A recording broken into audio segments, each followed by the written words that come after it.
We were mocking you for being the tech god and then having your internet cut out on you. I have Comcast.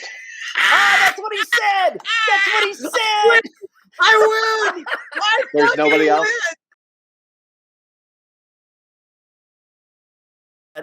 Even as we're speaking right now, Frontier is tearing up our neighborhood, installing fiber. So as soon as they are done, we are going to quickly jump our internet over to fiber. For sure, yeah. Terry will be less constipated. Then I could get a 4D camera, and I'll just Paul can see the pores on my forehead as we podcast. No, see, here's what's gonna happen, Kevin. We're gonna turn him into a Twitch streamer. I haven't quite figured out how the harness is going to work. Is. There you go. That's why I'm going to be the producer. And since you don't know how shit about video games or how to play them, this is going to be the fucking funniest shit ever. So are you figuring you're going to have him do old school stuff he's actually heard of, like Space Invaders and Pac-Man? Shit, no. We're going to get him into Doom or shit like that. And Missile Command, baby. And then, just come watch the 50-plus-year-old rage. No, toss him into Friday at Freddy's. Oh, Five Nights at Freddy's? That's what it was. Oh, Terry would. Or what about that Alien one? Isolation. The one that they showed the heartbeat monitors for people playing it on YouTube? Yeah.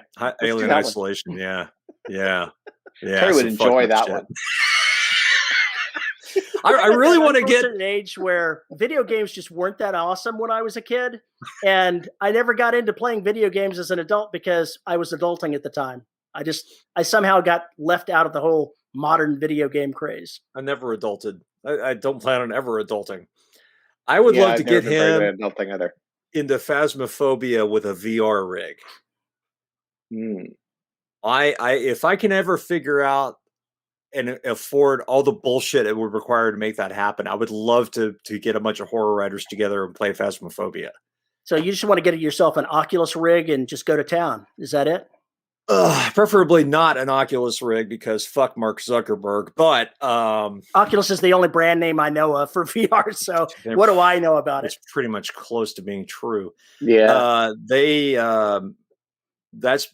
now got haptics for it, to where you can feel the ghosts touching your shoulder and shit like that, and as well as the audio immersion pieces, and it's getting creepier and creepier every time I watch it. So basically, you're going to be just like the movie. It's like a ghost hunting show, except the ghosts are real and can kill you, and you have to basically figure out what kind of ghost it is. That's your job, and to survive. Ready Player Paul. That's what it's going to be. It's pretty. If you're going to do lit RPG, this would actually be a pretty good environment to do it. You say that. One of the things that we're going to talk about a little bit here is I'm going to use Vella as my excuse to go ahead and start writing the lit RPG that's been lurking in my brain for years. And I decided, instead of doing, people are always talking about bringing up their character sheet, I want to go ahead and do something more VR-y and have them look at that there. And all of a sudden, you're looking at the world and you're seeing a person that got name boxes over their head. They got things that identify their armor, just stuff that's more VR-y than actual character sheety. So I've got that in my brain already. Have you read much lit RPG yet? I've been pretty much exclusively reading lit RPG for about 3 years now. Oh, okay, cool. All right, yeah. So you know what they're talking about when they say the stats sheets and stuff. It's kind of like One of my weaknesses with this is I'm not a video game person. I've got 40 plus years of being a tabletop RPGer, but it's not quite the same thing. So I was worried about that at first. I was worried about it at first, but I've read so much of it, and I'm like, I think that it still can translate in just fine. The very first lit RPG book I ever read was written back in the late 60s or early 70s. It was called something like Quagmire Keep or something like that. It's about a group of tabletop gamers who get portaled over to this other world as their characters. And the rest of it is the adventure. It reads like a D&D adventure. It reads like an actual D&D adventure. And it was really cool to read, but that was the precursor for the MMORPG version of the same thing, Mm-hmm. it's going to be interesting to see what comes out of my head, because while I have an idea of what the character is going to be and a little bit of what the world is going to be, as a pantser, it's going to be developed as I write it. So it'll be interesting to see what actually comes out of it. I want to see Terry write some cyberpunk. That's what I want to see. I could do some Gibson. I could go ahead and cyberpunk you up. You would be much more Sterling than Gibson, but still, that's not a bad thing. That's not a cut down. It's two different styles. All of my lit RPG veers slightly into the cyberpunk lane. Yeah, I can see that. I've really been jonesing to write some cyberpunk lately. I don't know why. I have no idea why. It just jumps up every once in a while. I'm feeling that a lot these days, because from my perspective, cyberpunk is like 5 or 10 years from now. I think it's already here. Yeah, it is already here in some ways. But the thing is, I can set a story in 2030 at this point and believably have mega skyscrapers and people plugging themselves into the computers by plugging a cord in, and believably 10 years from now, that stuff all might be there. So in some form or fashion, yeah. It's just near future is always so much fun and so deadly, because you feel like, okay, I'm forecasting this only takes 15 years and it happens 2 years from now. You look like an asshole. That's prognosticating the future is a chancy business. Mm-hmm. It's just funny how that works, but yeah, you're right. Now we've seen the haptics. We've all experienced it with the modern phone anyway. We know what that is and how it works, and your watches and whatnot. Now that you have haptic sensors that can efficiently and accurately produce pressure up to a certain level, if you have enough of those puppies inside a suit, I don't know that after a while you're going to be able to tell the difference between real sensation and the artificial.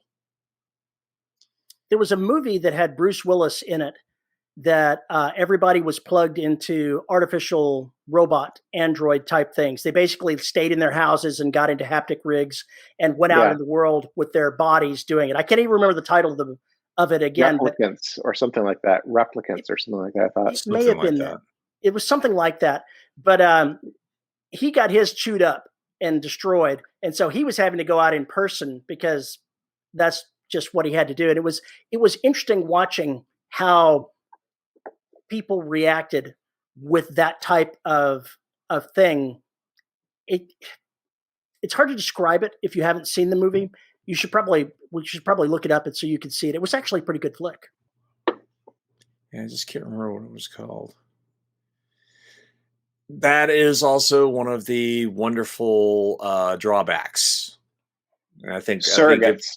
There we go. There you go. I think Gibson covered that pretty well about what happens to the jockeys when they spend so much time in VR space and you get your noodle baked. So what was the one we were talking about, the Netflix series that they had that we were talking about and raving about a couple of years back, Paul? Oh, one with Altered Carbon? Altered Carbon. The first where season. Your consciousness is in a little chip that you can move from body to body. Yeah, in your stack. Mm-hmm. Yeah. In your stack. God, that series was so much better than the books.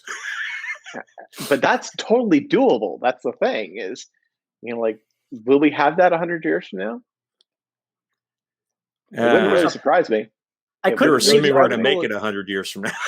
Well, yeah. I couldn't read the article itself, but there was I saw a link to a Popular Mechanicals paid article talking about somebody trying to come up with concept of the technology to make an electronic copy of someone's person that they could then grow cloned bodies and download them into, and that's how humanity might achieve immortality. Mm-hmm. There's no real reason why the future is here, baby. Yeah. Well, yeah, but then when we have to get in this whole discussion about are you really you and are you really human at that point? Well, if you were going to get into that discussion, though, are you really the same you that you were yesterday? Because some of your neurons have changed. Yes, but you understand where I'm coming from. There's a biological process versus a digital process, and you can't tell me for an instant that there isn't going to be some data loss. So What if you've got this situation? This is totally, radically different. We got off into brainstorming land. We're on to brainstorming here. Fuck this episode. A story that I wanted to write once about some guy inadvertently being critically injured by aliens that were observing Earth.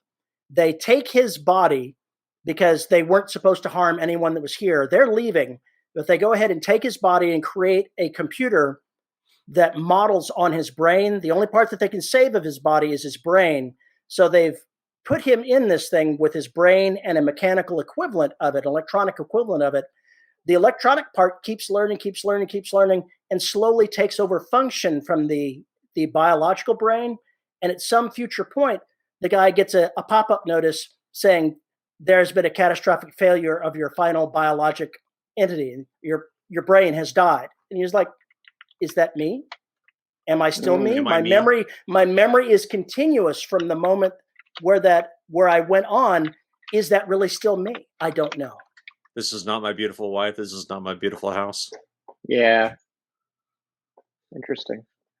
Yeah, that's always one of the gotchas I keep thinking about, and I keep harping about this in my own fiction. Is a conversation we really have to start having, because more and more of the science I'm seeing, especially with some of the CRISPR crap that's going on, and everything that they're doing, that it's not going to be too long before we start actually creating artificial life. And we all know there's some idiot on this fucking planet who's going to genetically alter something they should not genetically alter, and suddenly there's going to be a monumental ethics issue. Fuck you, Elon Musk. Khan Noonien Singh. That's what you've got. Because that's how you get Khan Noonien Singh. Or they could just genetically modify dinosaurs to make super predatory dinosaurs with lots of smarts. Oh my God! What Can you just could imagine possibly that? go wrong? Yeah, and give them opposable thumbs while you're at it. Yeah. And fix the short arm thing. Give them real arms so they can actually carry shit. Instead of this little chipmunk thingy with these little, tiny little raptor arms. So Terry, you're doing one Vella thingy. Yes, we should probably officially start this, shouldn't we? We should probably officially make the demarcation line. After all the shenanigans that's been going on. All the shenanigans, and say, whatever the episode that Paul is going to put this at, folks, welcome to this episode of the Dead Robot Society. I'm Terry Mixon. Paul Cooley is totally messing up the aspects of everything going on behind this show. And joining us today is somebody smarter than the two of us together, Kevin McLaughlin. Welcome, Kevin. Hi. How's it going, everybody? Is going to be a real day because the pre-show has already lasted like an hour. So goodness only knows what we're going to say, but it's probably going to be all over the map. That would not shock me. We would never do that. We would never do that.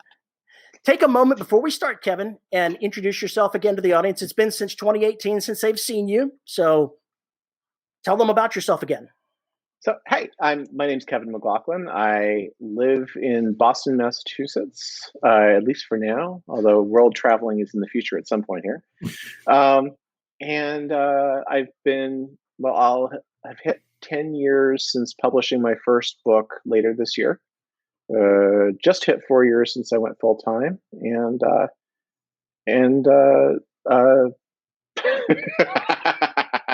talking about myself. Let's see, 83 published books at this point, and I publish mostly through myself, but also I have a couple dozen books out through LMBPN. Science fiction, fantasy, and I pretty much hit every subgenre thereof. So like techno thrillers, sure. Lit RPG, yep. Sci-fi romance, I've done that too. So yeah. It has been 0 days since I learned that you were an admin at the 20 Books to 50K Facebook group. I had no idea. I have been an admin for quite some time there. Yeah. A couple of years anyway. Craig invited me a while back. They had some admins leave, and he was short on people, and he's like, "You're already a respected voice in the community. You come do it." I'm like, okay. It's a good group of people, and the hitting the 50,000 members today for that celebration was pretty neat. That's cool. It was. I listened to this morning. It was awesome to listen to. So today, for the last 2 weeks that we've been talking, Paul and I have been going over Vella, what we thought we knew about it, what we thought its potentials were. And now that we know a little bit more about it, a good chunk of which I've gotten from you, we could probably end up cutting about half of the recorded episode because we were wrong. Probably 3/4 of the 2 episodes combined. We thought we knew what it entailed and we were wrong. And so we decided to come to you as the font of knowledge on Vella and talk about it and not totally mess up the entire subject for the people that are going to be hearing about it. Okay. Yeah, there's a lot of confusion about Vella. I'm gonna chastise Amazon publicly here for just a small second and say that like the terms of service for Vella are the worst written terms of service I've ever seen in my entire life. So please fix it. Get the intern who was placed in charge of that off of the job and have somebody else take it over, please. It's vague, it's confusing, and it's created an enormous amount of confusion among authors who are trying to figure out what they're supposed to do and how they're supposed to do it. Hopefully we can clarify a few of those things today. I hope so, because Paul and I made guesses at what we thought the terms and conditions meant, and we were wrong. And so luckily those episodes had not gone out, so we haven't actually spread misinformation about it yet. But give us time. We will. Give us time. We'll spread something wrong about it. Vella, for those that don't know, is a new program that Amazon is bringing out that is separate from KDP, where they want to do serialized fiction. And from what I've read, the various episodes, I guess I will call them episodes. You could call them chapters. You can call them whatever, are anywhere from 600 words to 5,000 words. And it's going to be paid for by tokens that's based on the word count of, I think, it's by 100 words, I think it 100 is. 100 words per token, yeah. I wasn't sure if it's per token or per 2 tokens. I wasn't sure how that quite worked. It was still confusing in my head. Per token at present. So It's 10 tokens per 1,000 words. Okay. It's not yet live. They're starting to let people put stuff into it, but it's still probably a couple of months from rolling out, as I understand it. When they announced it, on April 13th, they said a few months. Mm-hmm. When we're talking about vague. Yeah, that's kind of vague. And how long was Gmail in beta? Yeah. So on the one hand, that implies certainly like by the middle of July, we'll see it. On the other hand, we don't know why the delay. Maybe they're trying to bring on some big name authors, and that is still in the works, so they don't want to make any big announcements until then. My guess, and some other people's, some other people's guesses who have looked at this stuff really carefully, is that Amazon is waiting until they have critical mass. It's not going to do them any good to open up Vella if they've got 10 serials up there, or even 50 serials up there. They want 1,000, or they want a couple thousand serials launched, like individual storylines, not episodes, but but like 1,000 or more individual storylines live and ready to go when they kick this thing off. And the reason why is because they don't want anybody to walk into Vella, open it up on their app and be like, oh, there's nothing interesting here, and then close it, because they're never going to come back. So they've got to hit critical mass for content before they go live. They've got a lot of competition that's already out there in the form of Wattpad and Royal Road, who've been doing this kind of thing for a long time. And there's a lot of content on there. It's going to be interesting to see how they work at monetizing it and how well it works compared to what's already out there. It will be. I honestly, Amazon doesn't have a good track record when it comes to serials. The Kindle serials program launched, lasted briefly, and never got any real attention from them, and tanked very quickly. Yeah, which was unfortunate. It was kind of a cool idea. They never promoted it. They never paid enough attention to it, and so it kind of died on the vine. So are they going to do that with Vella too? We have no way of knowing. Amazon has a tendency to just throw a lot of stuff at the wall and see what sticks.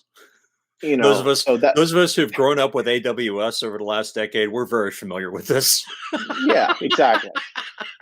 So, I mean, my feeling on this would be, don't bet the ranch on Vella being the next big breakout, but definitely put an iron in that particular fire because early adopters always get maximum benefit from any new Amazon program. The original Kindle Unlimited people made bank on KU, and those of us who stayed wide early on did not.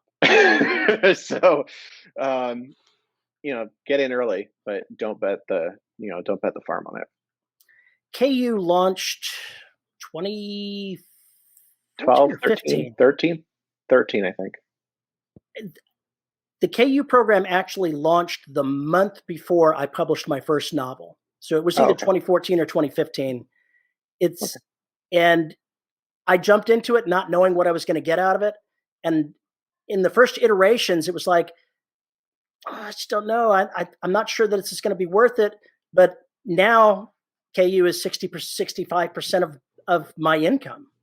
So it's definitely paid off for me jumping in the beginning and staying there. And that taught me the lesson of, when this program rolls out, Vella rolls out, I'm going to use that as an opportunity to write the lit RPG novel that I've been meaning to write for years and have never been able to block off the time.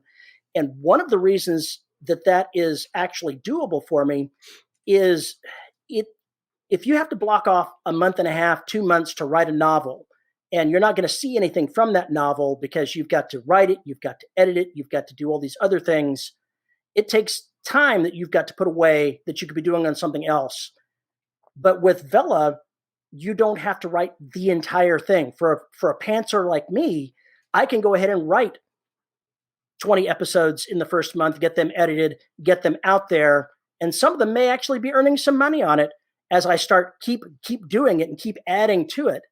It's not a complete and utter commitment to writing a full novel without knowing what's going to happen to it. So I'm excited about it. Well, H.M. Ward said is doing something kind of related to that. She's planning on launching like 3 to 5 serials when it goes live, and then she'll can the ones that don't work. She'll just cancel those, and the ones that do, she will continue. And that's an interesting way of managing things too. I don't know if that's the best way, because it seems like that might tick off some of your readers if the ones who did like it. But if you had one that was really absolutely tanking, I guess that's a good thing to cancel. That raises the question, though. How do you know that it's tanked? Because you may not know whether or not a serial is going to be successful until it's been going for a couple of months and had a chance to build up that momentum. We're not going to know in the beginning of this what success looks like. She has the advantage of having done this on some of those other sites before. Oh, okay. Then I guess maybe she does know what success looks like. Yeah, that's I've actually been asking some of my friends who use Royal Road too. Like one of them commented on a post that I was following, saying oh yeah, well, I'm just going to wait until this it runs its usual course, and then I'll take it down and send it on to something else. I'm like, so in all of your deep dive research into Royal Road, did you discover how we find out when it's run its course? What does that look like? Because we don't know. Yeah. I'm right now, the audiobook that I'm listening to is called Dragonheart. It's a translated Russian lit RPG that I'm into book 4 of, that originally was done on Royal Road. And the chapters in it are about my scene length. So I'm probably going to end up publishing a scene at a time, which is about 12 to 1,400 words at a time. And one of the things that I've noticed is the chapter numbers, I'm into book 4 and the chapter numbers never reset. It's obviously, I'm in like chapter 230 something at this point in this, in this book that I'm listening to. And that is what sparked my idea of, maybe when I put this on there, I don't have to worry about making it a novel length work. I can still follow the same kind of arcs that a novelist like I would follow in there, but this could be an endless saga type story. So success for me might be having a couple of books in that same entry into Vella that just keeps drawing in new people and building up audience. The way I look at serials, because I've done them before, although not quite this short, except on via Patreon. But the way I look at these things is as being very, very similar to television for shows. So like, Dead Robots people probably have watched Stargate. Over 200 episodes of Stargate, and they that was not one story. That was a ton of stories, and so like our serials can be like that too. We don't have, it's still about the central premise and at least some of the central cast, but it's changed over time, and I think it's totally acceptable for things to change over time. Where that can get us into trouble, however, is with another piece of the terms of service agreement, which is that if we want to take down part of an episode, a part of a serial, some of the episodes from a serial, to include them into a long form work, we have to take down the entire serial. So if you have a 500 episode serial and you want to take the first 50 and turn them into book one of a new series, all 500 episodes you need to come down. Now this is one of the biggest. We're not sure what to do with it, sort of things yet, because on the one hand, it's obviously optimal to put them all in one serial, because if you just that way you're not making people jump from Titan Online Book 1 serial to Titan Online Book 2 Part 2 serial to Titan Online 3 serial. There's all Titan Online forever, But if I do it as all Titan Online forever, then I'll end up with that 500 episode serial that I have to take down the whole thing before I can take down any of it. If I do them as one serial per book, then I can just take down book one and leave the other ones up there for people who are still trailing along behind and haven't caught up to the end of the story yet. Right. Do you think I can take them down and publish them one at a time? Sorry. Do you think that would inhibit the audience from wanting to listen to the books following it if the first ones aren't available? I think it would. For the Vella audience, you mean? For the Vella audience. The way I have it in my head, I think the audience for serials on Vella is going to be a mostly separate group of people from the KDP book reading audience. I could be proven wrong because I'm just guessing here. I very much disagree. And the reason why is because at launch, the only place where it's going to be easily accessible is in the Kindle app on iPhone. Okay. Really? Yeah. Or iOS in general. It's their biggest spender group. But I imagine that an Android app is probably going to come out, or modification to the Kindle Android app is going to come out pretty soon. But the fact that they're not making a new app tells me they're not targeting the Wattpad audience. They're not targeting the 15 to 25 demographic as much as they are targeting their existing Kindle audience. They said there was going to be a social media aspect of this, and I thought that was going to be something built into a new app. So I'm not sure how that's going to work now. I do not know. I'm guessing it's going to work similar to the way you put comments and highlight stuff in the Kindle app now. It's just basically going to be a little box. The examples they gave were more like conversation. Yeah. Yeah. There's usually like a lot of these sites will have a comment thread after each episode. Like on my Patreon, for example, people can leave comments afterwards, and I can reply to each comment. I usually do. If people leave a comment, I usually reply. You see the same thing on a lot of these other serial sites where people can do running commentary on the stuff as the story goes along. Well, I could certainly be wrong. It wouldn't be the first time. It's not going to be the last. But I still think that the consuming audience is going to be somewhat segregated. I think the people that are attracted to serials are not going to be necessarily the same group of people that are attracted to novels.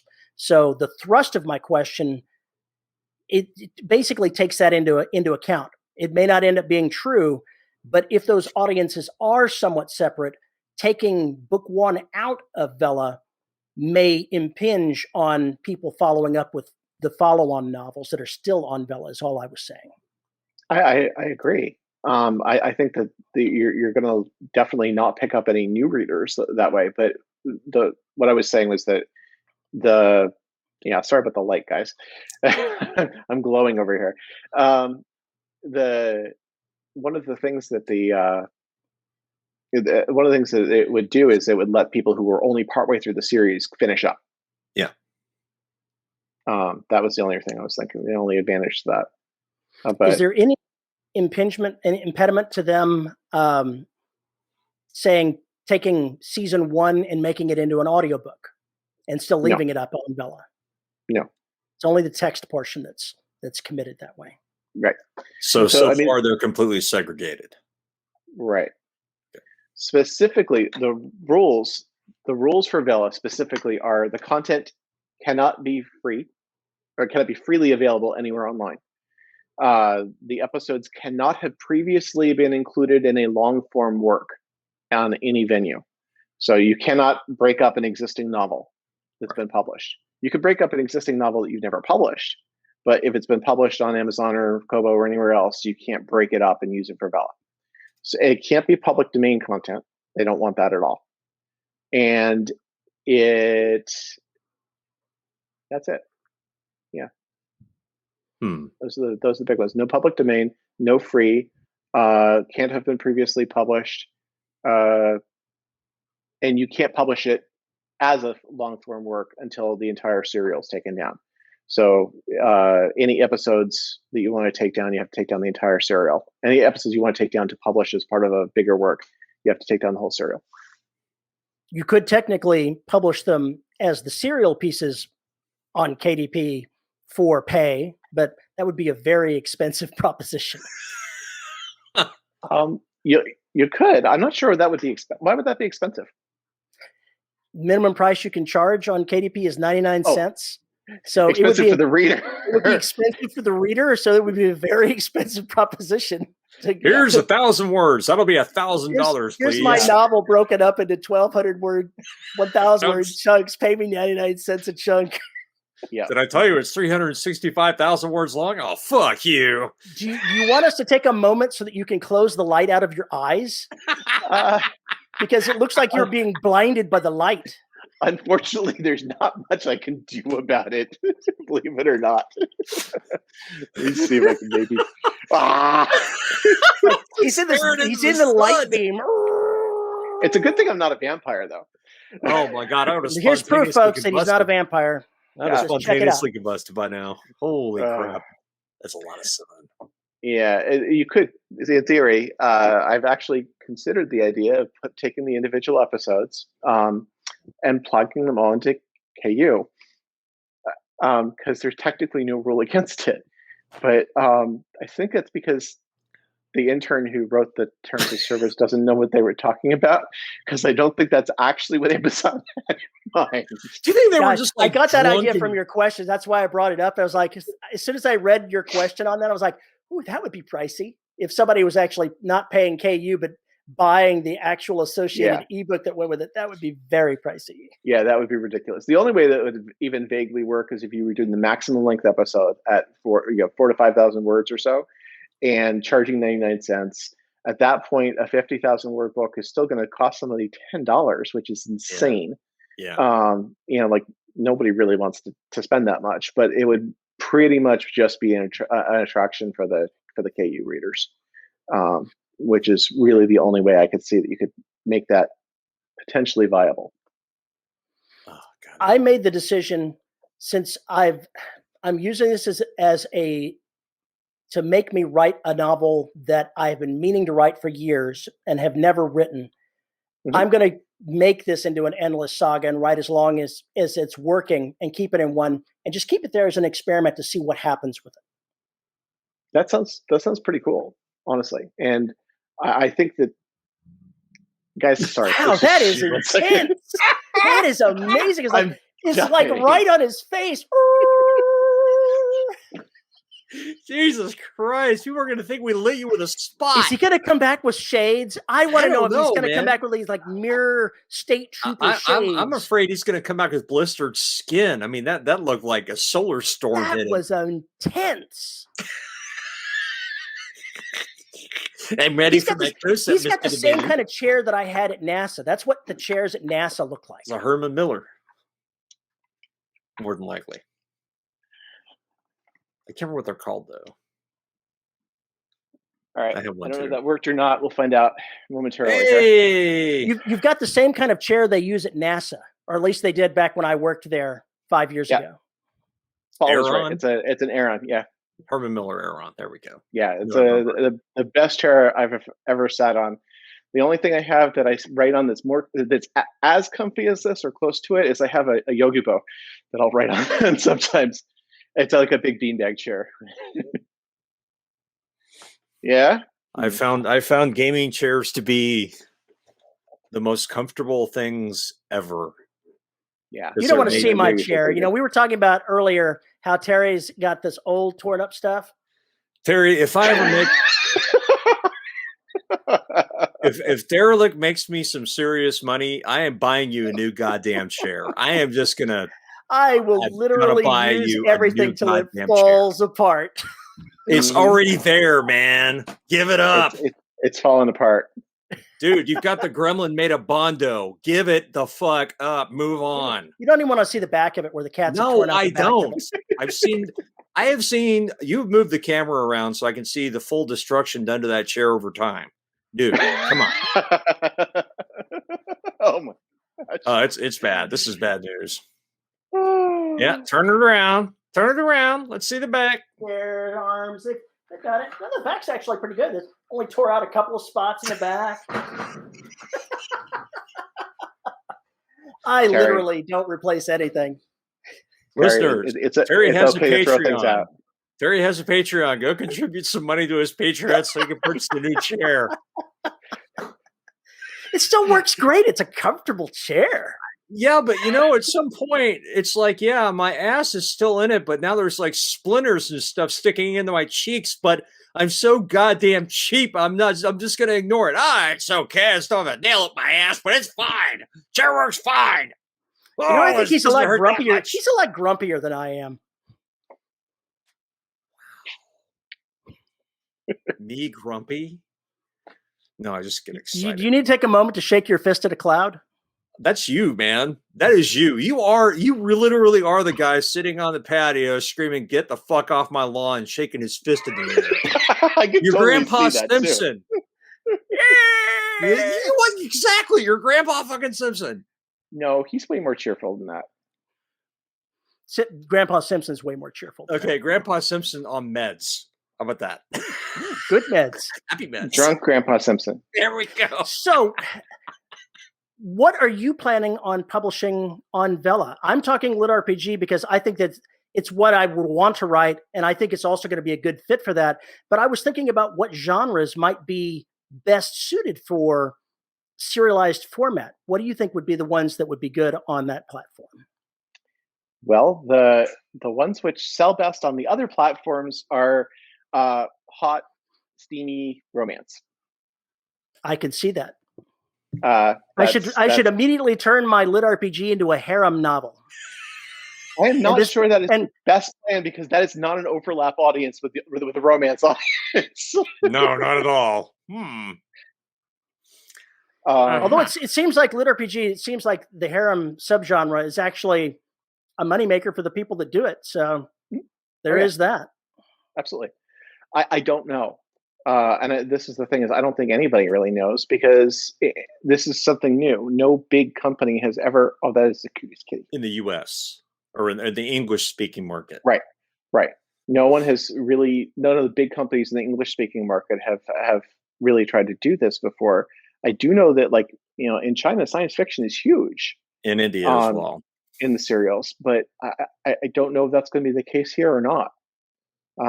For me, I've got my science fiction Lit RPG from my Patreon that's going to go up. I've got a fantasy novel that I wrote a couple of years ago and never published because I wanted to write the other two and never got around to it. That I'm probably going to upload. That'll inspire me to write the other two books. And there was something else too. I've actually got a couple other ideas for things that I want to try there, but I'm not sure which ones I'm going to use. I think I'll do the Paladin one. I've already got 2 chapters of that written. kind of like a little bit like Mandalorian meets Firefly meets Captain America, I guess.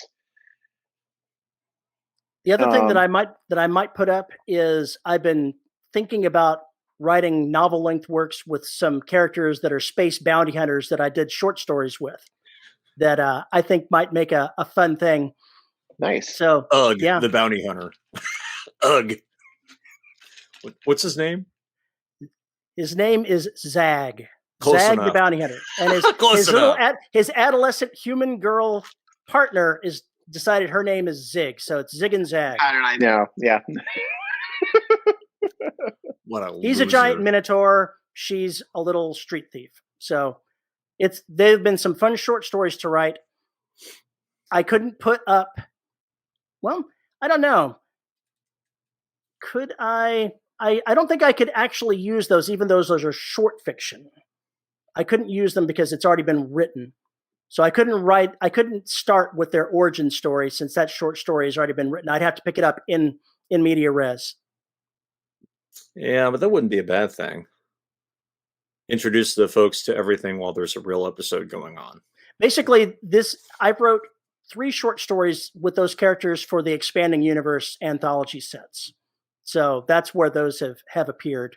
So I can't use those bits and pieces, but I could write the novelization picking up with where they are now and still write those stories. Cool. Yeah, I've got this other lit RPG idea that I kind of think might work well for this too. That the Titan Online story is a post-work world where most people are out of work, and you have a UBI situation where people are, just doing what they can. Online games actually afford them a way to make a little bit of money. So I have this EVE Online style game where the masses go out and mine asteroids and stuff to sell the ores to the wealthy, who build big battleships and go fight each other for control of entire solar systems. Holy crap, it sounds like nations. For those of you who don't know, UBI is Universal Basic Income.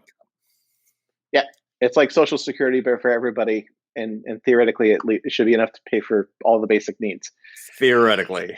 But it's a story. the point is that the character ends up being able to change society because he's able to change things within the game. And the game and the exterior society are so inextricably linked that in the long run, it will actually cause force changes in the outside world as well. Gotcha. Yeah, so I had that's the Titan Online. The other idea is kind of like the same world, but fantasy instead.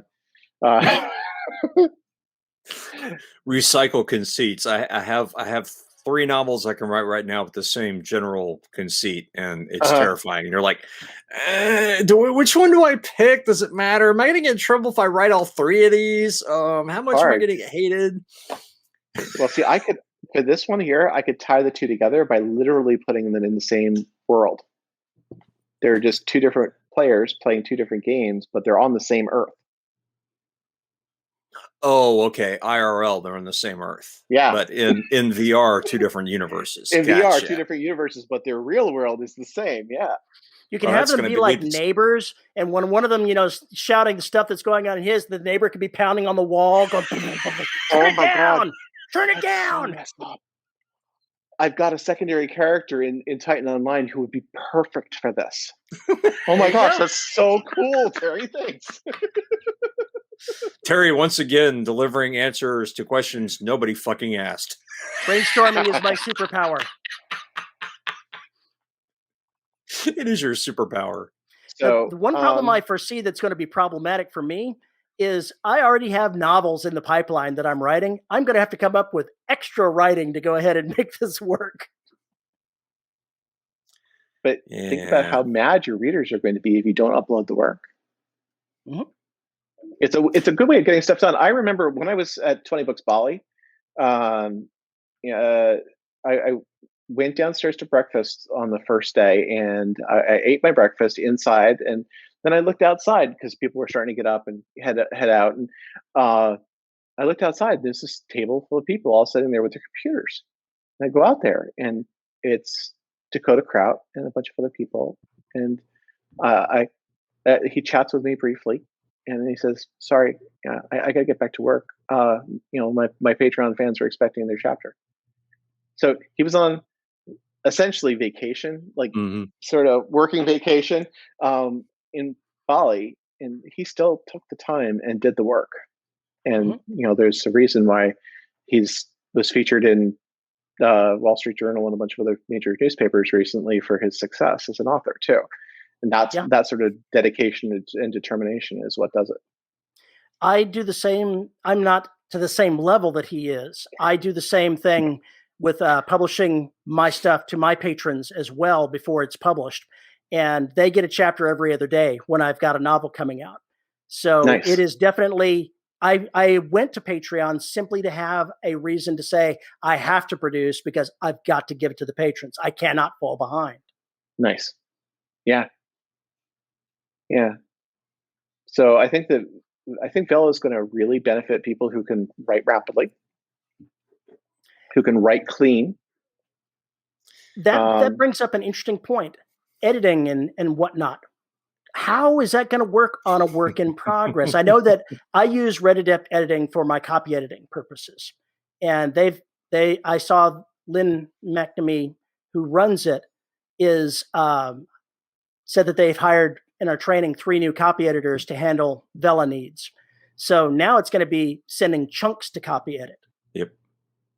The way I figured in my head is that to get myself where I need to be with that, I need to spend the time to write 20 to 30,000 words of this story, get it off to the editor so that it can be being worked on, get back to writing my novel, then write another chunk of it, send off to the copy editor, and it's going to be a race to stay ahead of what's published.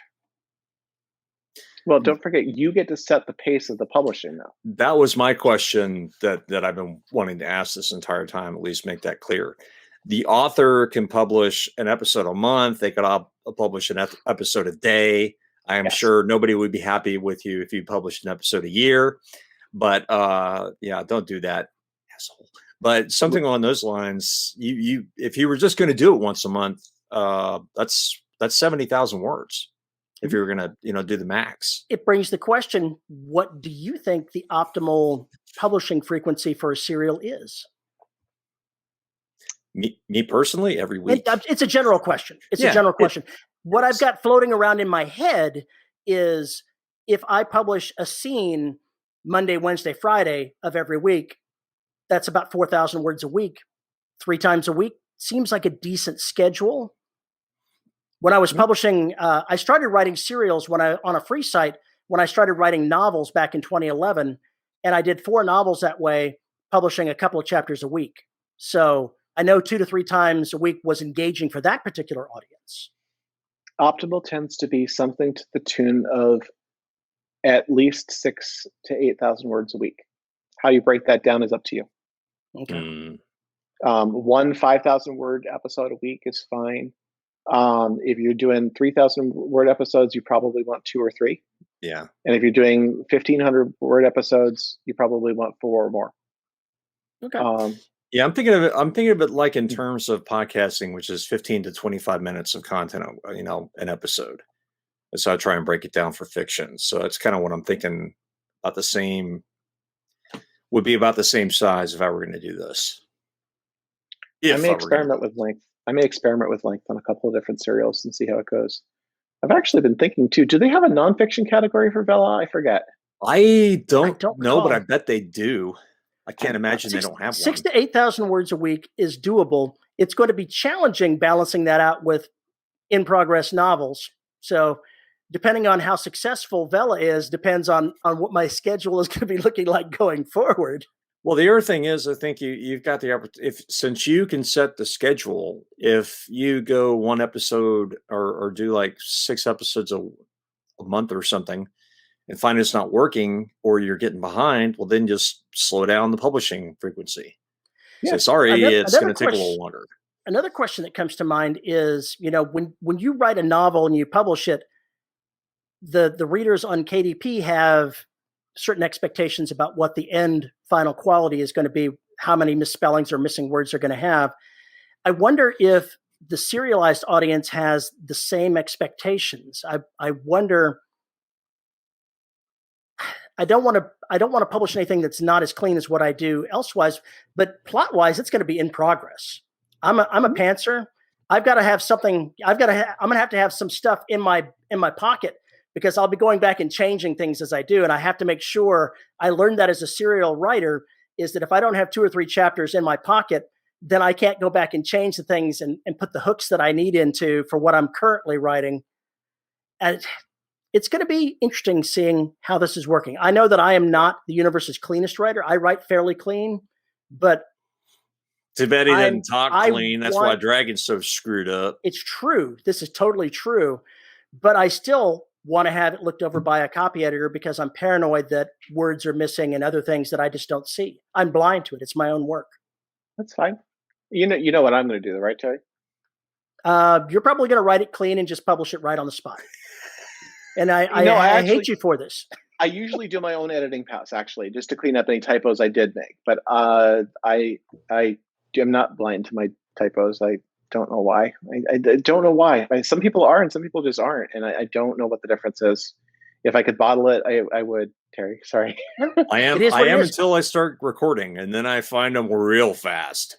You have to one thing I've learned as a novelist is you have to be comfortable with the process. You have to love the process. My process involves having a couple of passes to look for what I've screwed up and then having somebody else look at it too. And that's just the way it is. And my process is basically play. You know, like I'm constantly trying to explore new different things and try out new things. It's part of my gadget love, you know? I'm always finding new ways of doing stuff. And that's part of what I enjoy about it. And there's nothing wrong with it. I'm jealous of you for it. Vella does not have a nonfiction category, which is unfortunate because I was thinking about publishing a serial on writing serials. That's very meta. Yeah, it's extremely meta. I can't believe that they cut that off. That's I might do it anyway. I can sort of understand it because it really is a nonfiction book. What is they think a serialized audience is going for? I'm sure that they see the audience that's going to be pursuing serials as looking at fiction rather than nonfiction. Yeah, I just thought it was interesting that they would go ahead and saw that arm off before they even gave it a chance to, do something. Yeah. Well, there is a humor category though. So if I decide to write one, and I just have to make it really funny and then stick it in the humor category. Oh, well, yeah, that's true too. We could do that. Paul would write humor, but he's not very funny. Yeah. Unless there's Muppets involved, then people think it's funny for some reason. I don't know. Muppets are always funny. No, my Muppets. Anyway, notwithstanding, and we're kind of like, oh God, kind of funny then. Yeah.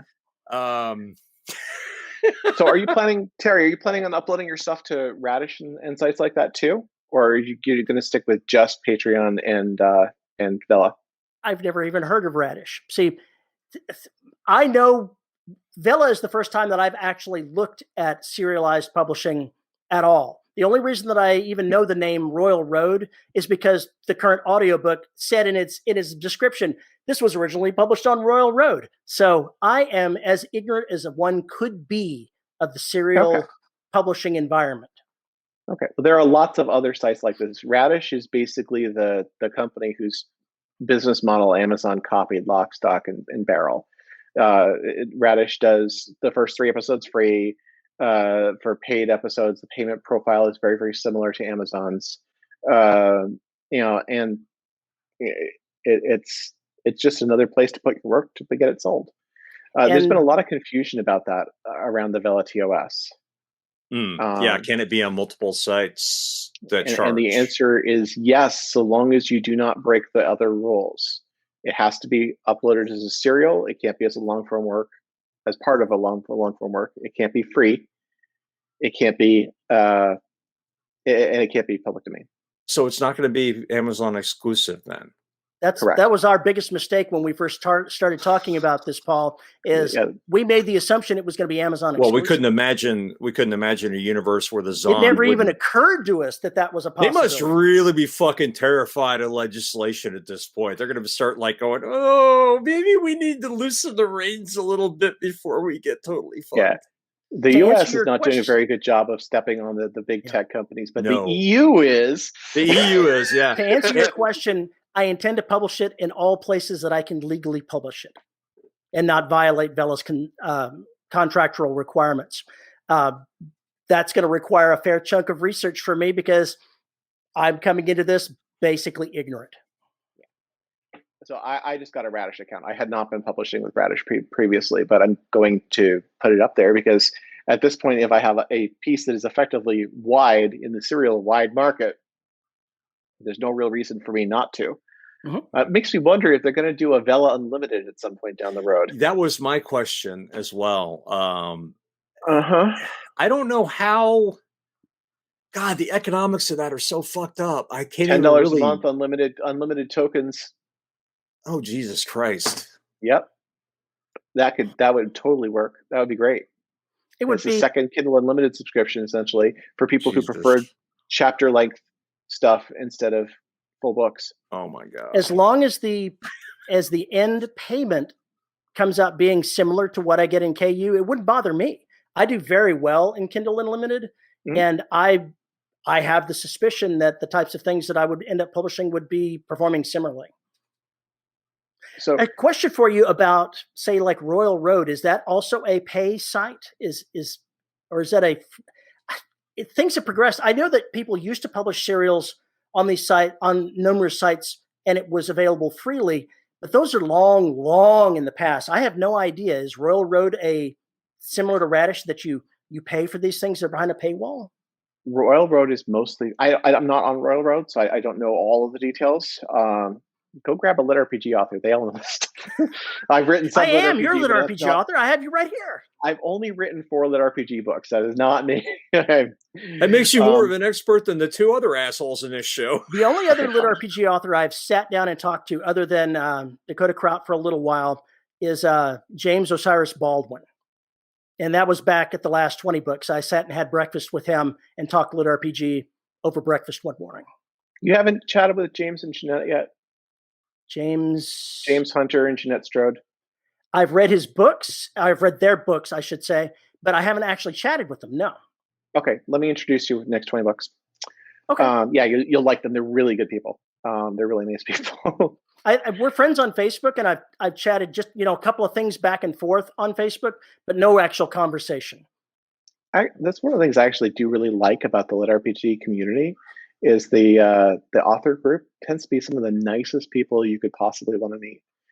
Tao is amazing. Don Chapman is a sweetheart. I know Tao because at 20 Books, I sat down at the bar with him and some of the folks that he was there with and kind of horned in on his conversation and sat there for a couple of hours talking with him about various things. He's a great guy. Dakota, we mentioned him earlier, is literally one of the nicest people I know. They're just good people. It's a good group. Sorry, what was the question? Radish. You were saying I should talk with an actual lit RPG author about places like Royal Road and whether or not it's going to meet the same. There is a way to monetize on Royal Road. I don't know exactly how it works, but there is a way to monetize. And if it is monetized behind a paywall, it's okay with Vella. If it's not, it's not. And here's the piece we do not have the answer to yet about that is we do not know if Radish's first 3 episodes free, which mirrors Vella's first 3 episodes free, is permissible or not. By the literal terms of service agreement, it's not. Right. None of the Vella episodes can be freely available anywhere on the internet. So it wouldn't surprise me if Amazon tried to do that. Wouldn't surprise me at all. Don't have a good answer. I do have an answer from a KDP person saying that Radish is fine, but on the flip side, they're saying a bunch of random stuff right now. So I don't trust anything that's coming out of the lower level KDP admins right now. Yeah, I think the COS is completely in flux because they don't even know what the hell they're trying to do. They're just trying to get the PR, like you were saying. They're trying to stack up the content before they even figure out what the hell they're doing. Yeah. Somebody who has an MBA must be running this show. That's all I can figure out. Somebody from marketing. I'm sure I'm sure things will get clearer as we go forward. And this comes right back around to the same thing. Put an iron in the fire, but don't bet the farm on it. It's new When I Amazon program. when I put the stuff originally into KU when this first came out, I said, "Yeah, I'll just leave what I'm doing in here, and I'll make a decision in 3 months. I'll make a decision in 6 months." And at those points, I said, "I'll just keep it in. I'll roll it over. I'll keep my decision going the way it is, and I'm going to treat Vella the same way. I'll put it in there, and as long as it isn't harmful, I'll probably keep it in there. It's going to be not associated with any of the other work that I'm currently doing novel-wise, so it's an experiment. If it works, great. If not, then I'll take it out at some point and publish new novels." Sounds like a really smart way to go. So you're getting your information by going and talking to folks on the Amazon discussion boards for Vella. And contacting KDP directly in a couple of cases, yeah. And, like reading the actual terms of service, which for folks who don't know, by the way, the Vella TOS is available. It's appended to the bottom of the regular KDP TOS. So if you go to if you search for KDP terms of service on Google and you click the link to go there and you scroll all the way down to the bottom, there's now a new section down there that talks about the Vella terms of service. It's simple. It's like 6 paragraphs. It's not, it's not a complex read. So it is available, and I would keep an eye on it because I'm going to guess it's going to change before it goes live. Not a complex read, but very confusing one. Yeah. It doesn't explain enough of the details. And the problem with getting answers from KDP is sometimes they're wrong. They'll say, frequently, you're not violating the terms of service. And then somebody doing exactly what they said will find out that they get slammed for violating the terms of service, and saying, "But you told me I could do it," is not an acceptable defense to Amazon. No, it really isn't. If you can get an email from a KDP staff person saying it's okay, they won't usually ban your account for doing something bad, because it's not legitimately sort of not your fault at that point. But they can still say, no, you shouldn't have done that, and they can still take away any ill-gotten gains from having done so. Any ill-gotten gains? Yeah. Whatever. I suspect what's going to happen is I'm going to publish on Vella first, and once it goes live and I see how other people are either successfully or not successfully utilizing other platforms, then I'll start thinking about other platforms. That makes sense. And, by that time, we'll have a better idea what Amazon does and doesn't want us to be doing with this content too. Like one writer I know of had the first 3 episodes up on her website, and Amazon denied them. And the person told her she had to rewrite them if she wanted to upload them to Vella. She had to rewrite them from scratch and make them entirely different. So she went and did that before I caught up with her and said, "You don't have to do that. You just have to take them down from your website." So she took them down from her website, and now she has 6 episodes up on Vella, the 3 original ones and the 3 rewritten ones. I have just had the 3 denied ones went live. I have had a brilliant idea. If you want to go ahead and have your stuff on Vella and on Radish, and it's a problem, those 3 initial episodes need to be radically different and lead to the same episode 4 that picks up the story. There's no law that says you can't do that. Really good idea. That's fucking sneaky as shit. If you're just writing scenes like I'm looking at, I could come at 3 different scenes to get at the same location and pick it up. Nice. There's nothing that can prevent me from doing that. This isn't a novel that has to be the same every single place I'm putting it. I can make this work. No, you don't understand. As a software developer, I'm horrified, absolutely fucking horrified by this concept. Fuck you. You could put the first 2 or 3 episodes up of the rewritten one on BookFunnel, and give them away to everybody, and then they could put a link to Kindle Vella at the end of it. If you want to read the rest, it's right here. And the question is going to be, how different is different enough? Yep. My guess would be different enough to not be a copyright violation. So you would have to come up with 3 different scenes. If you're doing it in scene length like I am, you would have to come up with 3 different scenes that funnel into the same place. But it's doable because it's a start of a story. There's nothing that says you can't do that. And if Amazon wanted to be a stickler for the rules, you could have your radish funnel. You could have your Royal Road funnel. You could have your whatever funnel that all lead into the same behind the paywall story, but don't violate the terms of service. So Terry, you could write those beginning episodes you want to give away from the secondary characters' points of view. It's truth. Could. And or, that or way for the primary. Or for the primary, yeah, but you just basically switch it around so the it's views like are alternate different. endings, but it's alternate beginnings. Alternate beginnings. It's jacked up. And then you could tell your readers that there's alternate beginnings at all of these other sites. So if they want to get all of the alternate beginnings, they have to go. You're a sicko. You are just a sicko. Got to get them all. And it's all perfectly legal to go ahead and do that. If Amazon is going to be a stickler for those freely available episodes, this is a way that you could get around it. Stick it to the man. Stick it to the man. Especially the man is Bezos. What is your problem, dog? Oh, you just got to get a little creative. That's all.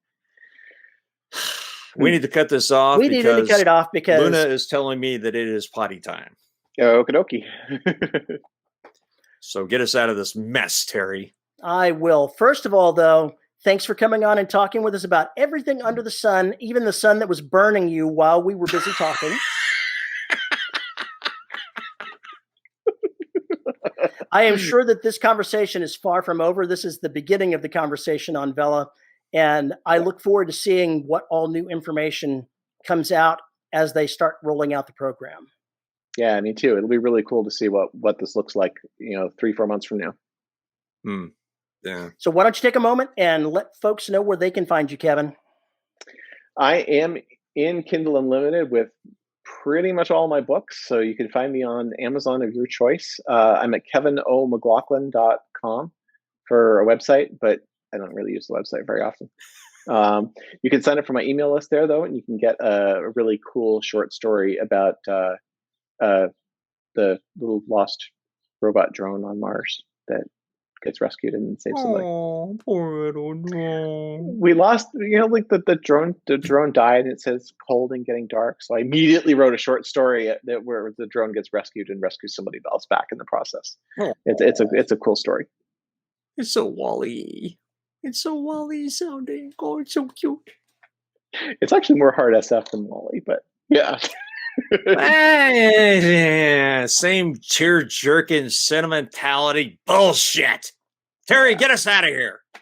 Folks, if you want to send us a note about asking about Vella, because we absolutely know nothing and we can give you false answers and misconceptions all like day long. Everything else, we will tell you a bunch of bullshit that may not have any bearing on reality. That's the truth. Send us a note at show@deadrobotsociety.com. You can find Paul on Twitter at Paul_E_Cooley. You can find me on Facebook, where I manage the listeners of the Dead Robot Society Facebook group. You can find our video episodes at youtube.com/DRS podcast. We have to thank the good folks at podhoster.com for hosting the audio for those of you that just want to hear the audio of these podcasts. And of course, we have to thank our patrons on patreon.com/DRS podcast for supporting us and keeping this show running, because Paul gets grumpy without coffee. Very grumpy. For the folks that do support us on Patreon, you get exclusive content for as little as $1 a month. You get something, including. We're not going to tell you what it is. We're going to tell you what it is in advance, but you get something. You probably need to see a doctor afterwards. We need to have a live show next week, don't we, Paul? We do? Okay, yeah, we have a live show next week. It's too bad this episode's not going to be out in time for anyone to actually hear us say this, but we're going to do a live show next week, Paul. Of course, the $10 supporters get their names read on the show. So let us know who they are, Paul. And our $10 patrons are Summer Wilson, Tony L. Joy, Andrew Smallwood, Veronica Jaguar, Rick Shaw, Chris Winder, and Isabel Cushy. Thank you very much, patrons. Thank you very much to all of you who make this show possible. You keep us running, folks. Thank you so much. And thank you, Kevin, for coming on and chatting us about everything. Yeah, this was great to be back here again. You guys take care, okay? All right. Be good. Thanks for coming on. Bye-bye, everybody. Bye, folks.